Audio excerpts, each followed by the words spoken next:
So dean for 10 years and then a counselor for just over 10 years. And then was it at that point after kind of 20 years in the field, you decided to go back for your doctorate? And what did that process look like? So no, actually, it was interesting. When I was finishing up my master's program, which I graduated from in 2005, um, one of the advisors that I had pulled me aside. I think a month after graduation, I was on campus, and we ran into each other, and they pulled me aside and said, um, "We have an open spot in our PhD program, and we didn't have enough applicants we wanted, and when we were meeting to talk about potential people to reach out for to fill the spot, your name came up, and everyone really decided that it would be a good idea to reach out and find out if you wanted to do it."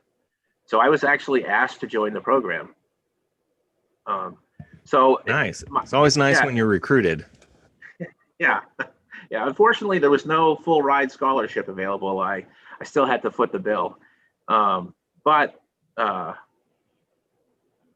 did it part time the first couple of years, so it kind of extended the amount of time that it took. And I really wasn't sure about it when I first started it, because it's a little bit daunting. It involves a lot of working on your own, and you kind of have to really want to do it. You really, I don't know, it's hard for me to explain. I started in a cohort with 12 people, and two of us finished. How about that? Wow. Yeah.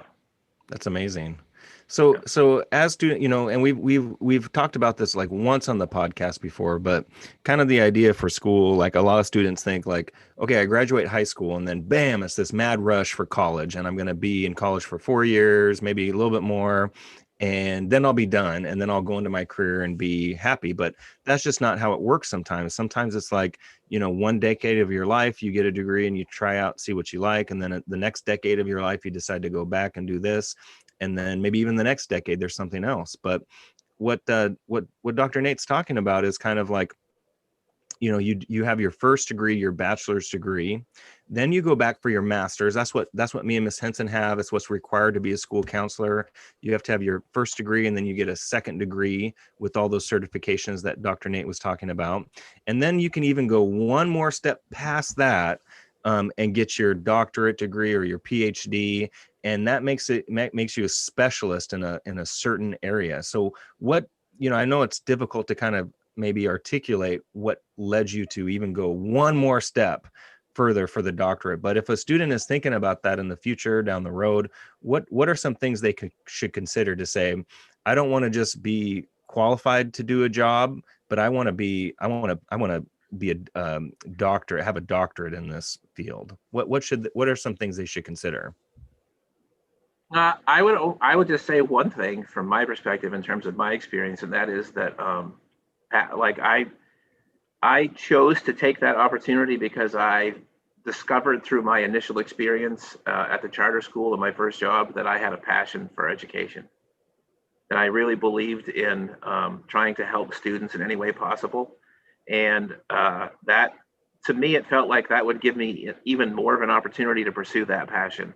And I wasn't the kind of person who had an idea of what I wanted to be when I graduated high school. I really didn't. I didn't.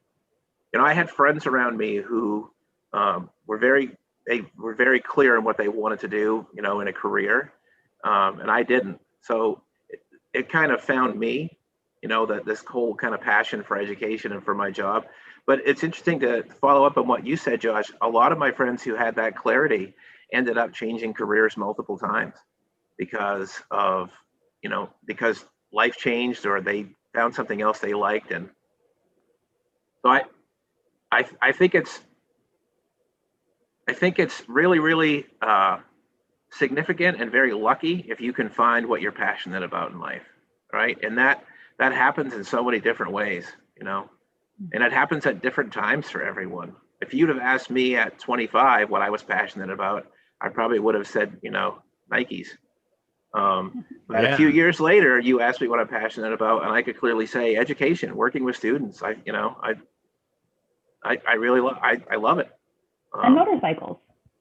And definitely motorcycles, yes. Yeah. That came a little later in life, though. Dr. Nate's a big motorcycle rider, which when he first moved out here, he had, had to go to different schools to meet, and then he realized how rainy it gets around here. So he must be a daredevil too to be out there on the road in the Northwest on a motorcycle. I mean, Maine on a motorcycle doesn't sound great either, to be honest. Yeah, I actually got to ride more out here than I did in Maine, because rain I can deal with. Snow and ice, that's a different problem. Oh yeah, great point. Okay, we're so glad you're out here now. So obviously, so from what you're saying, it would be absolutely true that if you're going to pursue a doctorate, you want to make sure that it's something that you're very passionate about for sure. What are some benefits to doing that? Like, why, if a student thinks, man, eventually I want to be Dr. So and so in a certain area, a certain field, and there's so many fields you can get doctorates and PhDs in. But what would be the benefit of that? Like, why should somebody consider doing that for a next step? I think it increases your ability to impact that field, and it also presents you an opportunity to work with so many talented people. I definitely would say that. I mean, I think that when you talk about me moving out here and becoming involved in school counseling, the people who I've met from other programs have taught me so much. People who have been teaching school counselors in the state of Washington for 15, 20 years, I will openly admit that I'm honest with them, but whenever I hear them talk about things they're doing, I say, hey, I just want you to know I'm going to use that.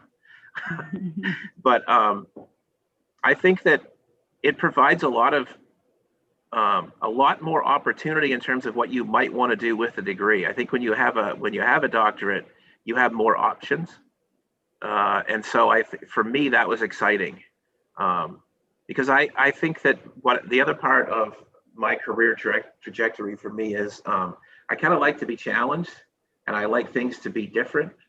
And so I usually after 4 or 5 years, I'm looking for something new. I'm looking for something that is, maybe it's the same job, but in a different place, or, and so I think that that the degree has provided me the opportunity to pursue more new challenges.